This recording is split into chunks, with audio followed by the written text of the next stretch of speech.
Almost.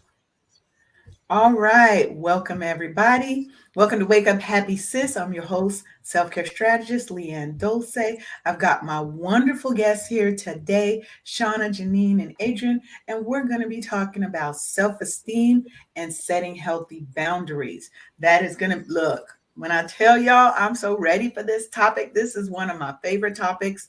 And we were talking just a little bit backstage about just the importance and how hard it is sometimes to set those healthy boundaries because we have that lack of self-esteem. But before I get ahead of myself and jump in, I want to give my beautiful guests the opportunity to introduce themselves. So we're just going to go round robin, Shauna, Jeannine, and then Adriane. Go ahead and tell the audience who you are and what you do.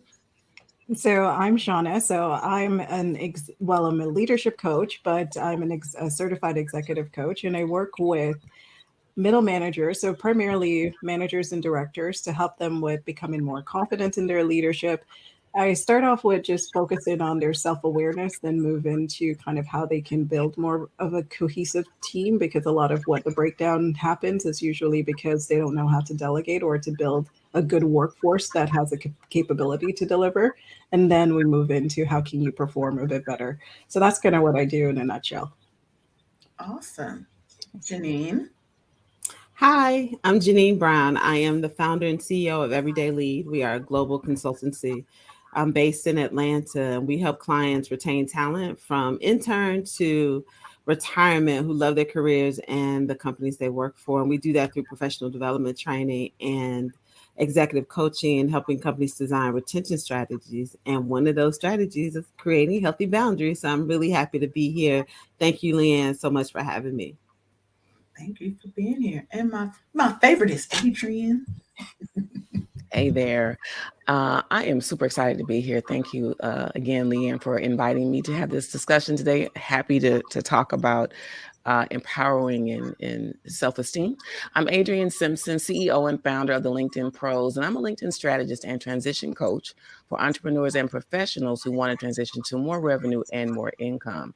I also partner with corporations to help them deal with employee engagement and retention by providing training for their employees. So happy to be here. Yeah.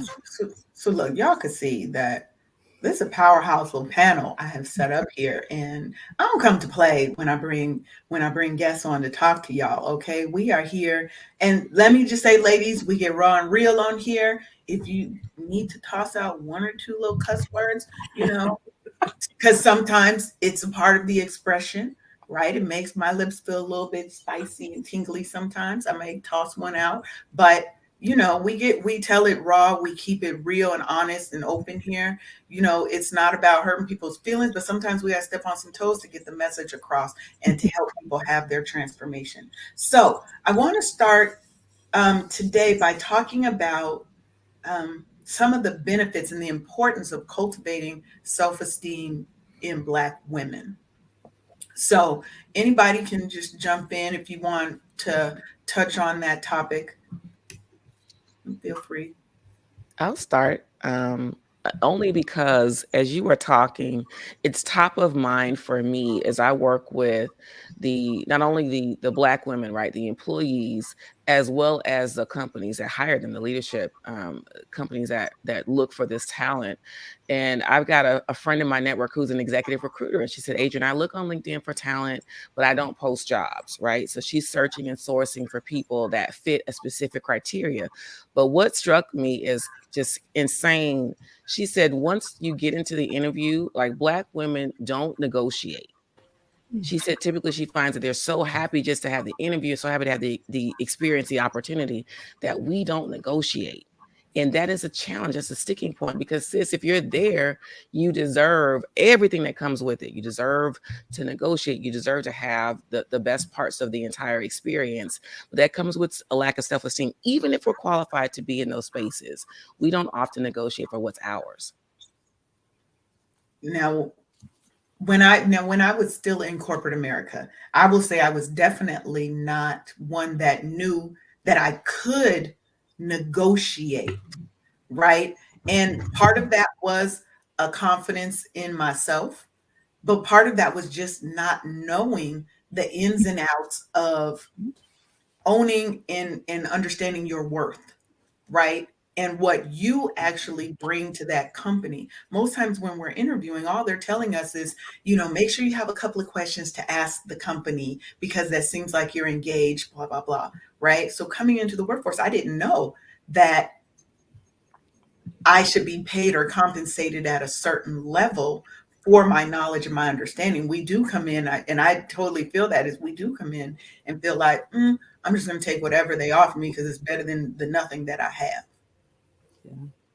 And then sometimes you might be making a huge leap in compensation. I know when I first moved to Atlanta from Alabama, so after graduation, I started my career in Alabama.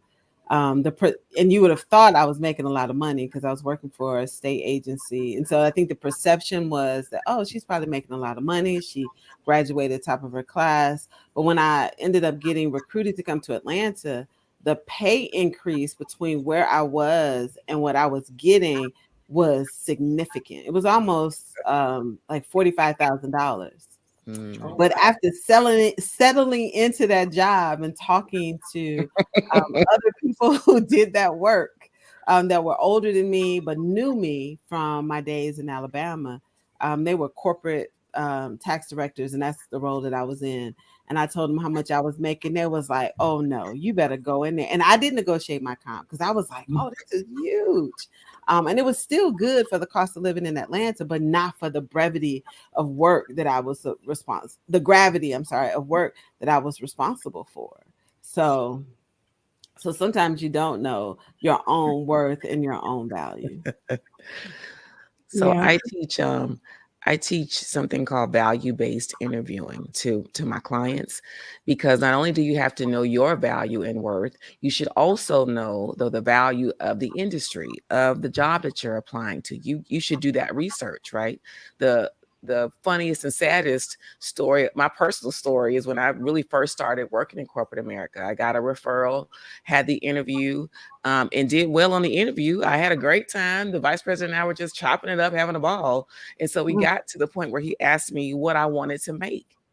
I hadn't done any prior research. And so I really just threw out a number that I thought was okay. And I was like, what about, fill in the blank? And he said, why do you think you deserve to make that much? And I gave a list of bullet points. I'm this and I'm awesome and I could do this. Da, da, da, da. He said, okay, you're hired. I was so ecstatic. I was super, super happy. But I left there, started the job, enjoyed it. And then one day, about 6 months later, I was speaking to some coworkers who did the same role that I did, sat on the same row as me. And we were talking, they were griping and they were upset about their salary because they felt like they needed to make more. And y'all, they were making $15,000 more than I was. Oh, wow. Same job, same role, all these things. Yeah. But I couldn't be, and I was upset, but I could only be upset at myself though. Yeah. Because it was my fault and my responsibility. And so we have to take that. But I was confident, but didn't know my worth. So those things have to go hand in hand as well. Yeah, and I think to add to that, my experience with it, and I'll share my experience working with others, but also my personal sorry. And when it came down to just the self-esteem portion, it's the relationship with money. Because I find people are always stuck in that space of, am I able to make this money? Or what my mom said or my parents said, you should be humble or you shouldn't ask for this, or growing up we didn't have this. So I appreciate this. And I always find that it starts there. And I remember one particular client, she broke down in tears because she said, I can't ask for that. And I said, what do you mean you can't ask for that? And she's like, I can't ask for that. I don't care what's on the paper. I can't ask for that. And she refused to go into the room to ask for that. And I said, okay, so what is it costing you for not asking for that amount right now? And she's like, well, I can't ask for that. So I said, okay, so why don't you not ask for it and ask the question, how much are they willing to pay you? Because for her, the conversation is, well, that's too much money. They're never going to pay me that kind of money. There's too much money. She broke down in tears, said she refused to ask for that because that's too much money. It turns out that was HR's budget. They knew what the market was. They knew what they would have to give her, but she refused to ask for that. When we talked a bit more, she had more ties to money about not asking for money because dad took care of the money, mom didn't take care of the money. She had no real relationship with money, and she Mhm. kind of just existed as long as it pays the bills. She's okay. Yeah. And for myself, I remember when I went into, I remember the last corporate contract I went into, or my last corporate job, there was a contractor that left. And I remember they were unhappy with him. And I came in and I fixed whatever was broken within like a couple of months.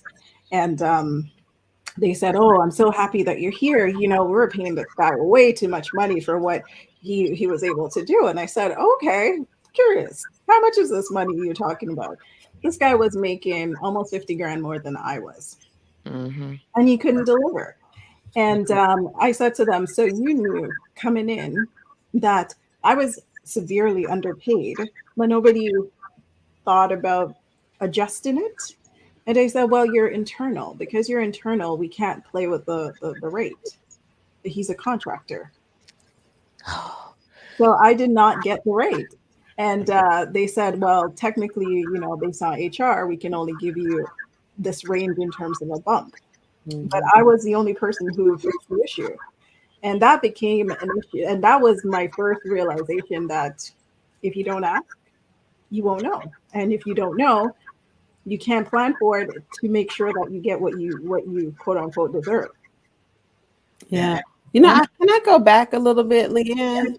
So I love Shauna said something that really struck with me that made me think, kind of going back to the beginning, right? So when we think about, self-esteem and self-worth and value, right? Adrian started this talking about, a lot of this goes back to our own individual value, how we see ourselves, right? So basically that's what we're saying. How do we see ourselves and the value that we create at work? But this really does start when we're girls. Oh, yes. Right. yeah. It starts when we're girls. And Shauna said, this woman didn't have a relationship with money because her father took care of it. And I think it's so interesting when I look at my smaller, younger nieces and nephews, and even myself. Like I remember going through these times from a girl to a teenager to a young adult, trying to really figure out who I was. Right. I could see myself as a granddaughter. I knew what I was as a sister. I knew who I was as a daughter, but those things were always related to my relationship with someone else, Mm. but never my relationship with myself. Wow. I never. It took me a long time to develop a relationship with Jeannine, and I think a lot of women are so accustomed to being in relationship with other people, and they see their value attached to that relationship. Right, why we spend so much time spiraling when a relationship ends, be it a romantic, intimate relationship or a relationship with one of our friends and our girlfriends, right? Or even a fallout with a family member. Like some guys can be like, well, that relationship's over, I'm out, right? With a friend. But we have a falling out with a friend, and we have such a hard time getting back to ourselves and even reconciling in that relationship because our identity is tied to it. And Mhm. so much of our value and our worth. Yes. Well, Now let me jump in on that one because she brought back a lot of things when you're saying your worth and being tied to money and tied to service to other people. So most times when people say, you know what, you want to be a better version of yourself, so Mhm. you can be a better mother, be a better wife, be a better boss, be a better employee. And all that does is keep telling us that our worth is tied to our service Yeah. of mm, someone else, Girl. mm, right? mm. So my message is always, Yeah. you will always hear me say, you need to be a better version of you for you, For you. Mm. for nobody else. And I love that part that you're saying about a relationship with yourself. By your 20s, most of us think we're supposed to have the world figured out. We're Where does supposed that to come know who from? we I didn't are. think that though, And I Leanne. don't know I because wasn't you're like I that in my do. 20s. you're supposed to try new things, figure out who you are, and establish that relationship with your authentic self. So you're not in your 40s trying to relive your 20s, Yeah. right? Well, Because you're just now learning who you are. Yeah.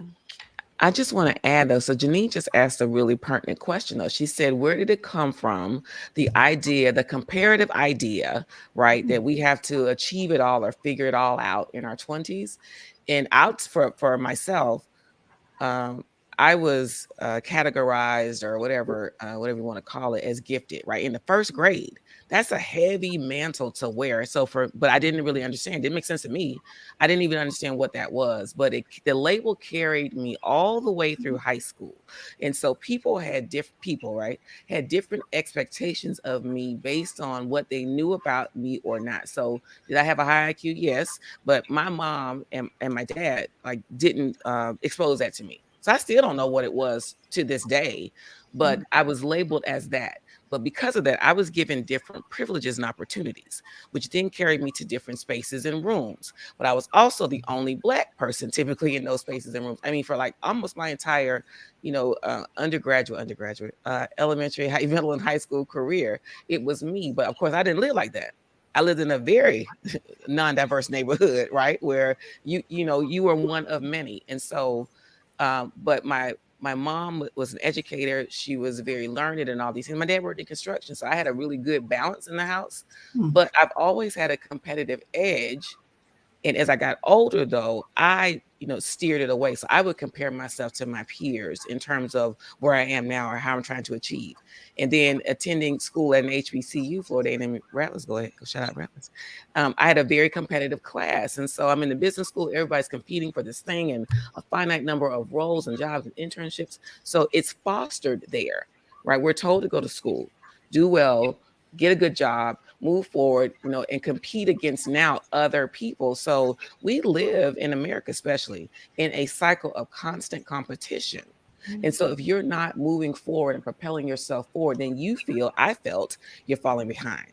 It was only until I started to carve out my own niche and determine what's going to make me happy, how I wanted to serve myself first. Shout out to Leanne, right? And then other people. Because I always feel like I'm a pretty damn good version of myself now. I can always be better. Absolutely not perfect. But I feel like I always do the best that I can in the space where I am. Now, let me ask you this, Adriane. Growing up, being labeled as gifted, having that pressure on you, what did that do for your self esteem? Because it can sometimes go either way. Either it's going to boost your self esteem, or you've got so much pressure that you start second guessing and doubting and having self esteem issues. Baby, you know me. Listen, I've had this same self-esteem since I was 2, and I'm not kidding. I introduced myself and never had a problem with that. And it was fostered. I wasn't arrogant, or because black girls aren't allowed to be arrogant, right? They're not allowed to be forward. But I have been called in later years aggressive, pushy, sometimes a B word, right?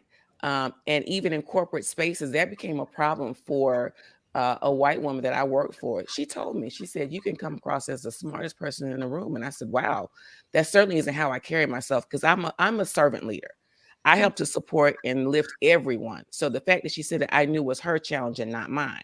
So in answer to your question, it helped me to elevate my confidence level, but it was supported by my parents. It was supported by the environments that I was in. Like I had a really healthy childhood. I was pushed and expected to do well, but I was also given those tools, right?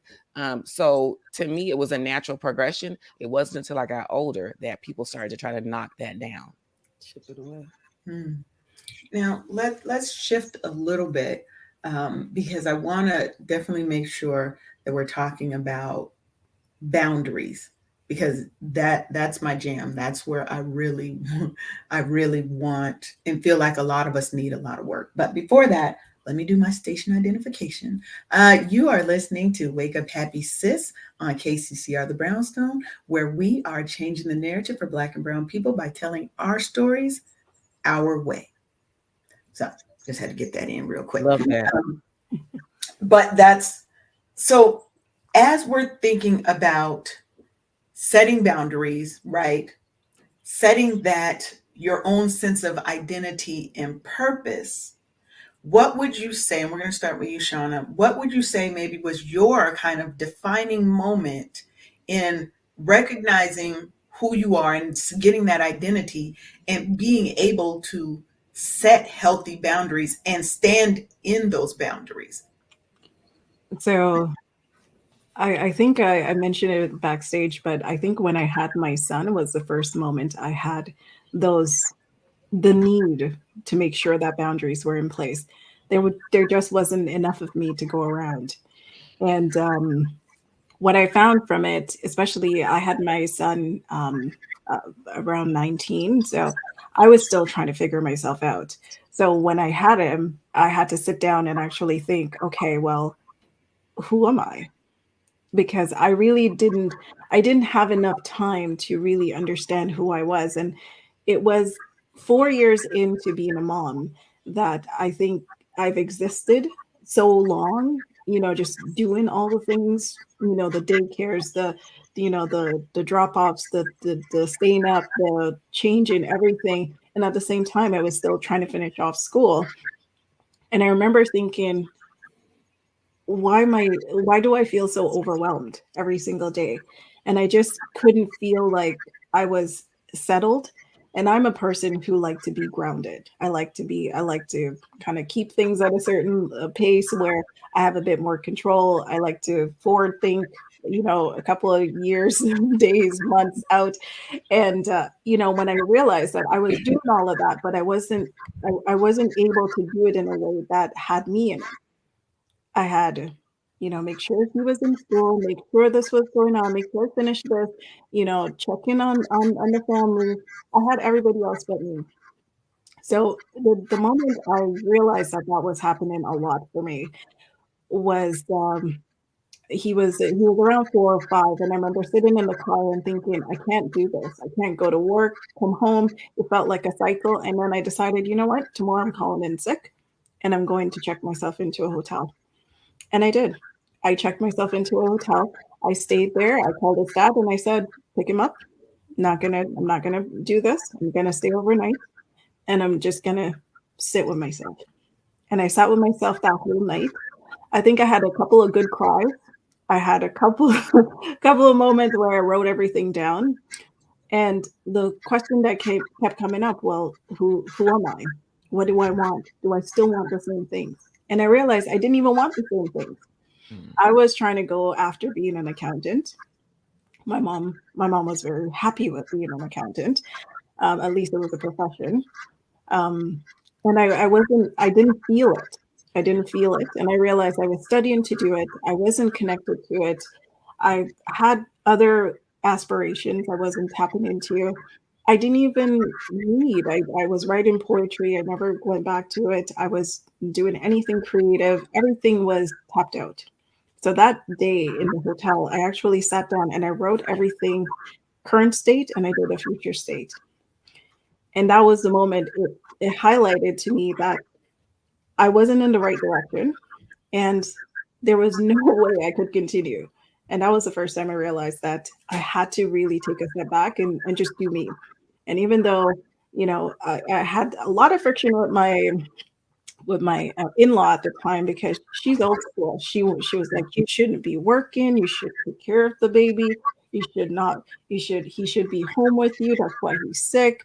And we had so much friction. And I remember saying to her, "That's not what I want. So it's either you're going to support me or you're going to leave." That's right. And that was the first time I ever put a boundary in. And I remember she was not very happy with it. But to this very day, I think she respects me about that because I've never faltered on it. I said, it's either you're going to support it or you're going to leave me alone. And we decided to go with the support. So we were good. And what about you, Adriane? Boundaries are interesting for me. Uh, I don't typically have an issue with exerting or sharing, or even establishing them, right? I have a heavy timbre in my voice, a deeper timbre rather. So for some people, it's an intimidation factor. And I'm keenly aware that as a Black woman with a deep voice, in some spaces, this is boundary enough. And I have learned to throttle forward or ease back and smile and deliver in a different tone depending on the situation. But that's learned behavior for me because, again, being sort of raised in a spirit of service, feeling like you always have to be the cleanup person or to do the thing and then go in and do that, it was difficult. I say very quickly, I remember working at a company and wanting to do really well. Had gotten my job. I was making my money, not quite six figures, but I was so happy. I was single, had my little car, all those things that I had just created this existence. And I was working, I would get to work about, 9 or so and work into the evening, 7, 8 o'clock at night, depending on what I was working on. So for me, that was, I was exerting and showing my value foolishly, right? We do that. But I was there, I would often be there by myself. And so much so that one of the gentlemen that worked, I was here in Georgia, but he worked in Canada. He said, well, we've got a question that's late. Who's going to be there? Oh, we know Adriane's going to be there. She's always there. Like that was a joke on the team because they knew they could always count on me. Right. And then I learned quickly, like, this isn't serving me. And then I got laid off. Now, the two aren't comparable, right? It's economic downturn. It was in, manufacturing industry, but we have to exert boundaries because when things happen and we get laid off or something happens and you lose your job, then you have all of your self-esteem tied into this role in this job. When they aren't combined, they aren't conjoined. You're supposed to do good work because you want to. I needed to exert boundaries and I didn't. I've learned that though. Here's when I work. I give you my all when I'm doing it. Full-time contract, whatever the case may be. And I have learned also, and Shauna mentioned when she had her son, I learned a little bit before that because I was having the challenges that I shared, at my former corporate role, and my husband wrote on this whiteboard that's on my refrigerator right now. It's just a job. You can get another one. And so from that point on, I really started to plant my flag in the ground and continue to exert those boundaries for my peace of mind. Yeah. Y'all, that was so good. So am I next, Leanne? You are. I'm just gonna jump on in. What happened with me is I think I had to get in touch with like all the different personas that I was trying to operate in and other women operate in, right? So we have songs about us being a superwoman and an independent woman, and some of us are perfectionists and all of these things. And what I recognized for me was I took on the persona of the savior. Now, before I identified it and it was brought to my attention, I would have denied it. Like, only one savior, that's Jesus Christ. Right? I would have pretended that was not me. But oh yeah, I was a savior. I was the one motivating, picking people up, making decisions for others, and doing all the things. And when I think about setting healthy boundaries, the first boundary we have to set is around our own selves and our behaviors, right? We be, again, outward looking like they're not going to be using me, and we're trying to set boundaries around other people, but it's us. And so I had this savior persona, and the savior knows more. They know better. They know the right ways to do things. They know the best way to do decisions. They know all the stuff for everybody else's life. And so once I recognized that, and it was a man, I was taking this class and we were moving my mom, and I was just so frustrated with her because I had ordered the truck. I had made all the plans, had the schedule together, what time we were moving. I had coordinated for my brother, my niece, all the things, right? I had a perfect day planned and nothing was working. I get in town, my mother ain't packed nothing. She said she'd been packing. She ain't really packed nothing. The garage is full of stuff, the basement, just stuff everywhere, all over the place. And I'm on the phone venting. And the guy said to me, he said, and he was so compassionate with me. He said, well, did anybody ask you to do that? And I said, but she's moving and we only got like 3.5 days and we're going to be in town. And he was like, no, Jeannine. Did anybody ask you? Did your mom ask you to do any of those things? And he was so right. She did. I had expectations of her and everybody else because I jumped in to save the day. Yeah. And so I think for me, that's my biggest realization. And I have to remind myself of that often. God did not put me here to solve everybody else's problems. He did Amen. not put me here to pretend or be the person to fix everybody else's things. And what I found out, the person that was most frustrated was me, right? I was frustrated because they didn't appreciate it. I was frustrated because I felt, like they were wasting my time. I was the one upset. Ooh, you And I was preaching, sis. right. And I was actually upsetting other people, right? Because I was being disruptive and acting like I knew what was best. And I really didn't. So for me, Leanne, that's my thing. I had to recognize the personas that I was walking in. And did nobody crown me the savior? um, but me. And I was the only person that was really the most unhappy in that role. I Yes. feel a little bit of attacked, but I'm gonna put my head down. Right. No, she totally got me triggered over here because you were the savior. I was am I was like, was? the cleanup woman. Okay. Oh, so you the janitor. I've You the always been the janitor. cleanup woman, right? Come in and save the day. Come in and fix what everybody else done Indeed. messed up. Leanne will be available. She don't sleep. She Oof. don't sleep. I had a client last night message me, and so I'm in the IT space. That has been my major world for most of my life, right? Which is definitely not a black female space, Uh-uh. right? So I've always been the cleanup person. Client called me last night. I think my site's under attack. Fix it. It's 9:30 at Mm. night. Are you on call?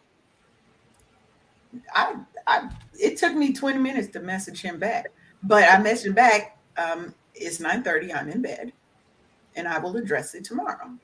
Mhm. Mm. But before, I would have never done that, right? I would have been like, oh, let me get up, stop everything that I'm doing because I'm used to being the cleanup person, which goes Mhm. to my self esteem, which goes to my identity, which goes to my confidence, right? Because I've Mhm. always felt like I had to be better than anybody else in the room to prove Mhm. my worth. I mean, when I worked in corporate America, I worked at AT&T and I had locks down in my butt. Okay. So I'm this earthy black girl, and they had started a new team. So I've written all the documentation for this team. I wrote the training plans. I trained all the people. And my manager gave me a performance review that was 3 months late, by the way. We ain't even talk about that. Mm. But he rated me a 2 out of 5. Ooh, A 2 out of 5. And the first thing I did was go into that little space of I must not be good enough. And I did miss a thing or two here or there, but I had to ask somebody else that I had just trained to be a manager. I ain't even a manager. I'm training the people who are coming in to manage. Is this me? I need you to read this and tell me independently. She was like, this is not you. They're trying to get rid of you. Mm-hmm. Right? She said, because they had this, we're getting rid of low performers. Mm-hmm. It's an excuse. It's yeah. an excuse. But I had to muster up my own confidence and look them in the face, look my manager in the face, and let him know it wasn't going to happen like that. You know? In the end, I ended up going to get a job that was paying me 15,000 more, and they was left to clean up the mess because who wasn't there anymore? The cleanup crew. But so often we're in that space that you just described, because I've been there too. And you think you're the only person that it's happening to because we don't talk, we won't tell anybody else. So we're in that space, we feel attacked, we're under attack every day, self-esteem being hit. And you went immediately to a space of you're not good enough when in fact you were overperforming. And I Yeah. had done the same thing. And I remember talking to the gentleman who was the head of diversity, equity, and inclusion at the company where I was. And he told me in confidence, Adriane, there is an undercurrent, a systemic campaign to get rid of Black women on PIPs, on performance improvement programs. He said that's how they're doing it. Like it is a campaign, unspoken, but it's happening because more than me as a person, as an employee, was coming to his office and explaining what was happening, and he was sitting there outdone. He wound up leaving that role, but to know that this is yet another way that we are targeted to be removed from companies, right? So in opposition to that, I say we have to own our careers, we have to own our self-esteem, and we have to know that you got this job, sis, you can get another one. Yeah. We can get enough, Yeah. and there are more. And Yeah. I agree with that. My experience has always been the cleanup person. So I could go in and I can see what's broken that they claim is so complex, and then I'll go in and say, okay, well, this is a problem. So let's go to here, do this, and I'll structure it out. And then at the end, what would happen is they'll plug their own people in. They'll kind of move me out and then say, okay, that's great. Now we got to work it. Okay, let's move on. So Shauna, you go here. And then I move on to something else. So I would always get kind of shifted, and then next thing I know, the email comes out. We did a fantastic job. We were able to do X, Y, and Z, and no mention, Nowhere to be found. nowhere to be found. And then I'll move to something else, and then I'll get pigeonholed into specific areas. And I remember sitting back once, and I went into my director's office and I said, this is bullshit, right? And he's like, you're really good at what you do, but I really have a hard time with you, playing nice in the fan. I said, really? And he's like, yes, I really have a hard time with that. And I said, okay, what about that? And he's like, you're too honest. What? So I said, I'm not following. And he's like, you're too honest. You need to work on saying things without saying things. That's why you're really good at what you do, because you can figure out and then you can hold people accountable. And then, but after that, we need to take over. And I said, okay, so you're saying that there's a gap, but you're saying that there's still good performance, but there's still a gap. So help me understand, because help me make it make sense. So at the end, he ended up, it was because I refused to do some of the unethical things that he was willing to do. Some of my values did not align with them. So I refused to do some of the unethical things. So when it came to cleaning people up, I wasn't down for it. I'm able to do a workforce plan. I'm able to do all these things, put things in place, and identify kind of the heat maps of people who might need some retooling. But at the end of the day, I think you should do things ethically and make sure that you keep fairness at the front. For them, it's not always fair.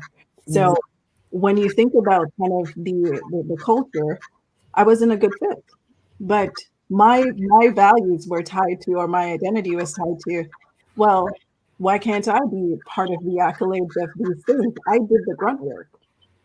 They were stuck for how long, costing how much money, and I fixed it. And then you moved me to the next problem, and then the next problem, then the next problem. So I'm not like the underdog clearing up the gunk, and then everybody else rises to the top. So I don't understand.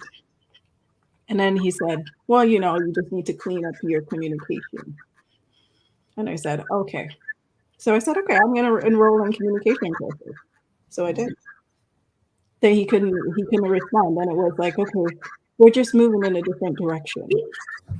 Yeah. Yeah, it's always something. You That's know, Leanne, one of the things I find interesting about women and Black women and women of color in this conversation, simply because we're going back into the workplace. And I think Shauna, you and Adriane, and I know I've been in this situation, is so important is that so many of us are the first and only in a lot of different ways, right? So you might be the first one in your family to go to college and get a corporate job and to move into a leadership role, or be the first one in your family to make six figures very young. Because I know I was the first, like when I realized how much money my mother made compared to how much I was making at 27, I kept saying, how you raise us? How do we wear clothes every day and eat, right? Because I'm over here struggling to pay for my bills for just myself. And I think the pressure of this first and only ties back into this, how it chips away sometimes at your self-esteem, because you're often in spaces and places where you're undergoing some microaggressions, or you don't necessarily know how to navigate it. You don't have the necessary support system to be as successful as you imagine yourself to be, or because you're first and only, you also feel like I have to do more. You overcompensate for that. You're either giving more to other people financially, or you're exerting more energy and time, helping people solve their problems, or, so there's all of this that goes along, I think, with that for women that we're carrying. Like, it looks great to be the first Black woman the first woman who's done these things. But the pressure of all of that, right? Because a lot of times we're in these roles and we be like still trying to figure it out. Right? We're still trying to learn it, figure out who the players are, identify who we want to be in those roles, how we want to show up, how we want to communicate, how we want to lead, how we want to give feedback. All the list goes on and on. And then we don't always have safe spaces to go back to talk, right? So this is why I think all of us will say why coaching and therapy is such a huge component of growth and development, because sometimes you don't even, like, for me, I had a season where I had a significant amount of family loss, right? My grandmother, my mom passed it shortly after her, completely unexpected. I thought I would have my mother for another 20, 25 years. And then, work. And I didn't want to spend my time with my friends talking about my problems, talking about my grief and the sadness. I wanted to be able to be happy with them and laugh with them, but also tell them what I needed from them for support. But oftentimes the weight of all of that, right? And I have a lot of girlfriends who've been the first one to be a partner, a lot of these things. And sometimes we just want to have fun together, but we don't have a safe space. And so, that's why I think the resources needed to continue to ensure your self-esteem is strong, and that you're creating healthy boundaries first for yourself so that you can communicate what you need to other people. Because that's where the boundaries with others start, is like communicating, telling people what you need from them, telling people what you need them to stop doing and to start doing, right? It's like that whole model, that stop, start, continue. Keep doing this, stop doing that, and let's start doing these things. And I think if we can get those sort of model that for ourselves, that some of that pressure that we feel to take on these personas, we can let some of that go. And I'm gonna say this one last thing. I'm glad I grew up and became of age in the 20th century and not the 21st century, because I see with the young women in my life, the 20-some-year-olds, early 30s, that they have all this comparison, because they're not just comparing themselves to the people they went to college with and their friends and what that path was. Like I said, when Adriane was talking, like, I didn't feel this pressure to be all of these things in my 20s. I was very clear that I was still learning. My family was supportive around that. Like, go out there, explore the world, right? You can do this differently. Now they got this thing right here telling them that they should own a home. They should have a by Tesla. 15. Yeah, they should be investing in property. I had one young lady, she had just started a new job, and she was texting me like, Auntie Jeannine, I got to figure out my multiple streams of income. I said, girl, you need to learn the job you in. Right. You need to learn this job. Master a few things on this job. Get your promotion, get your bonuses, and then let's talk about it. I said, get some passive income. Start investing in the stock market. Get you a wealth manager or something. I said, but you don't need to be selling, making, baking, nothing while you're learning this thing. And so I think we have too much pressure on, and then it's the people who are giving us the pressure ain't even doing all the things. No, they're not doing it. No, let me address that real quick. I just want to say one thing, because I knew you've been itching to get in, Adriane. I saw you over there. But I think especially now for young women, when you look at, we've got the Instagram influencers, all these 18, 19-year-old millionaires, okay, right? It puts so much pressure on them to be everything at such an early age. And you haven't even figured out who you are yet, right? They don't even have the luxury of making a mistake, because now all your mistakes are on the internet, right? So I agree with you, Jeannine. I'm so happy that I grew up, when I grew up, before we had all of our business on the internet every day, all day on Front Street. And we now have to not just compare ourselves to our friends, but to all the other people who are seemingly doing way better than us at this time in our life. So go ahead. My gosh. Can I just say one thing? You talk about just social media, which is insane and just hyper oh, we're hyper aware of everything and everybody from here to the Ukraine to Indonesia to all over the world. So not only are you comparing yourself to your friends, to everybody in your, phone, Instagram, influencers, and somebody in a hut in Kazakhstan. I mean, it's ridiculous. And so we have all of these influences, but I'm just gonna say this without dating myself. Friend, I came to Atlanta for Freaknik. That's all I'm gonna say. And some of the judges and politicians, and I'm being very literal, attorneys, very well respected attorneys that I know would not have these roles if social media were around back in the day. That's all I'm Right. gonna say. You better tell it. Sitting, and I'll just tell them, me either. Companies will not be trusting me if they saw me sitting on top of that car. Listen, and I went to school in Florida, so not only was there Freaknik, there was Daytona Black Beach Weekend, all the things. I All was a the good girl. things, right? I was a So good I girl. love the I'm just fact that saying. we were free to be youthful, but you're right. I see all these things now, but I also at the same time, I'll tell you this. I do, and Shauna, you might see this with the work that you do with your corporate clients and your clients. I do appreciate young people for being aware that their mental health is important, right? Yeah. So we think about setting healthy boundaries and self-esteem, and not to derail this conversation, but I see them setting a lot more boundaries, right? Some of them I think are ridiculous, like don't call me without texting me, but that's your work phone.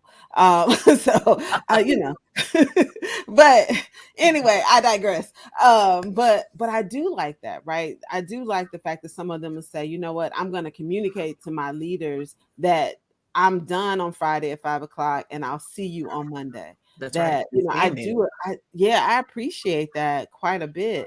That they're willing to say, I come first, to the point of like, I love my job, I like what I'm doing, but I'm not living to work. I'm working to live. And I think that is a huge shift in the culture that I applaud every day. Well, they're Yeah. not afraid. They're not afraid to move forward. I just want to add one thing, and then I'll stop talking. But Jeannine mentioned therapy and coaching, right? And so we all on this call are coaches in some way, in some right, with our audiences, with people that we interact with. But I would just like to add, for those folks who are either challenged with establishing boundaries, period, let alone healthy or not. But if you're challenged with establishing boundaries, then it is absolutely okay to enlist the support and help of a therapist, right? And with a coach, an executive coach or leadership coach, like part of the role is to help you to craft and create what those boundaries should be, and then train you how to walk into that. Right. So for my clients, we talk about the challenges that they've had prior and where they want to go. So there's a gap there, right? There's a gap where they currently are typically and where they'd like to go. And typically that's around some work that we have to do or some steps or some training that we have to employ. But it is absolutely okay and great to establish boundaries with the help of a therapist and or an executive leadership performance coach, fill in the blank coach. And that's a great segue. So get out of my head, because that's where we were going next. Is I really want to give people some tips and strategies that they can incorporate into their life, and understanding that change is not a today, tomorrow thing, right? Change takes time. Growth is sometimes painful, it's sometimes ugly, but it's necessary if you want to transform your life from where you are to where you know you can be. So, if you have one or two little tips or strategies that you would leave with your younger self, right, around confidence, identity, setting boundaries, what would that be? So, Can I Shauna. go first? Oh yeah. Oh, Shauna, go ahead, No, Shauna. no, Go go ahead, ahead. Shauna. Go Shauna ahead. had Oh, chocolate. Go ahead, no. Shauna. No, so I'll answer that question, but I wanted to share because I think Jeannine, you had brought up like just kind of the boundary set in the workplace. What I've noticed is the DEI piece where there's now that injection of DEI promotion, and then because of that, I get a lot of people who feel lost in the role because they don't have those supports. And because of that, they're set up for success because the measure of success is not attainable because they don't have the support. So that was the piece that I wanted to share. And in terms of the boundaries around that, so one of the challenges that I see when I'm working with a lot of people is the fear that comes up with setting boundaries. A lot of that is centered around the fear of losing relationships or the fear of guilt around making the wrong decisions or the identity piece. Am I going to lose everything as a result of this decision? And one of the things that I always go back and center around is the boundary is never about the other person. It's Yeah. always about you.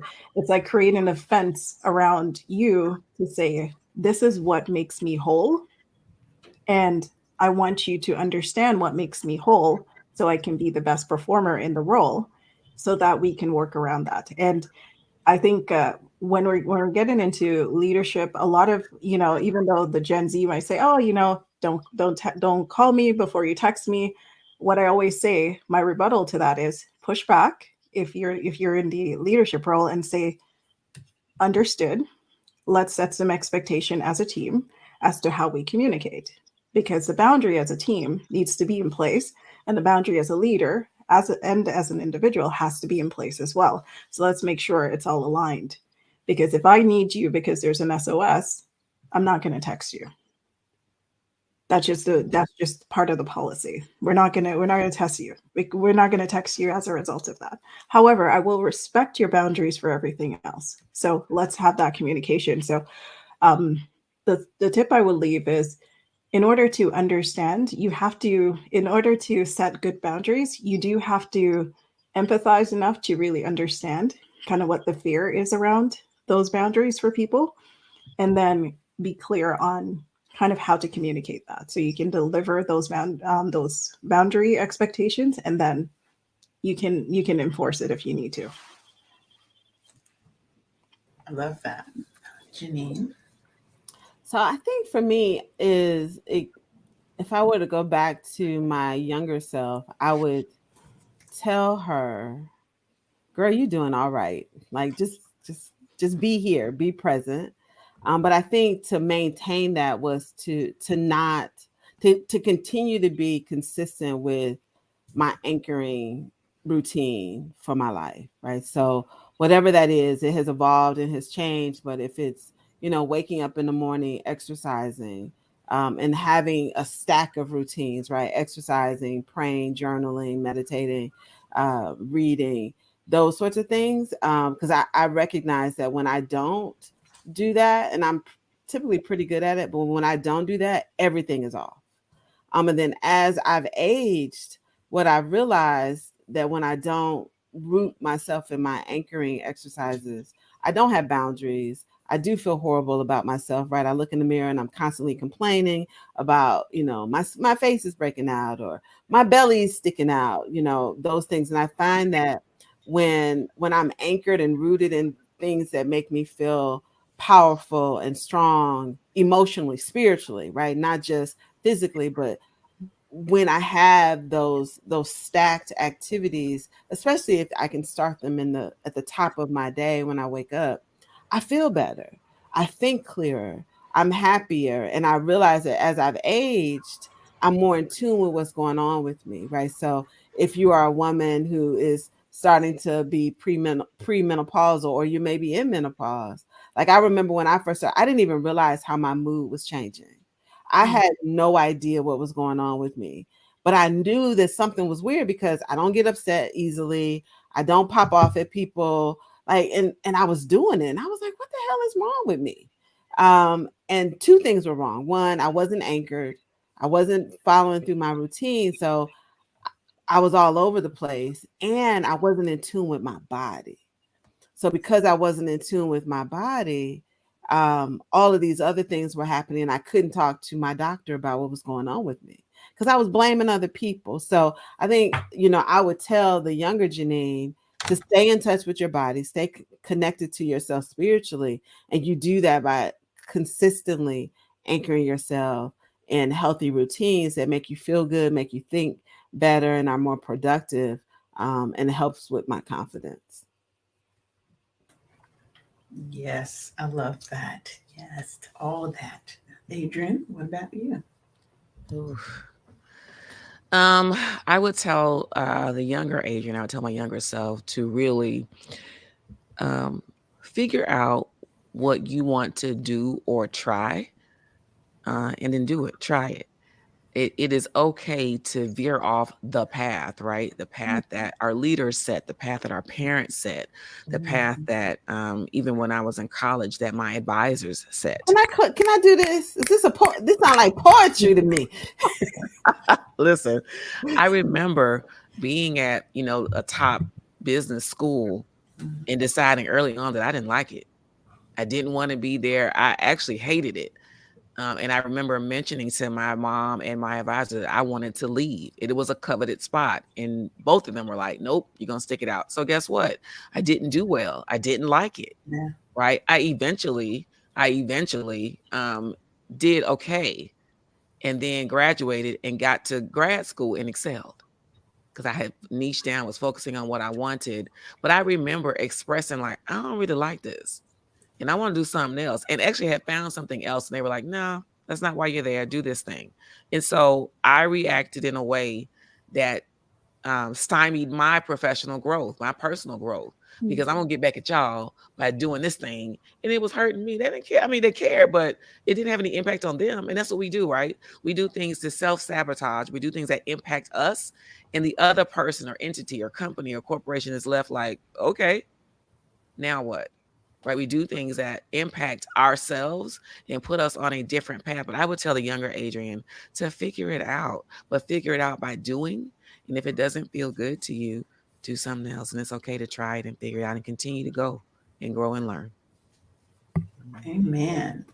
Well, we are almost at the hour, you guys. It has been a great conversation. I am so happy that you guys came and shared a little time, a little space with me and my audience here.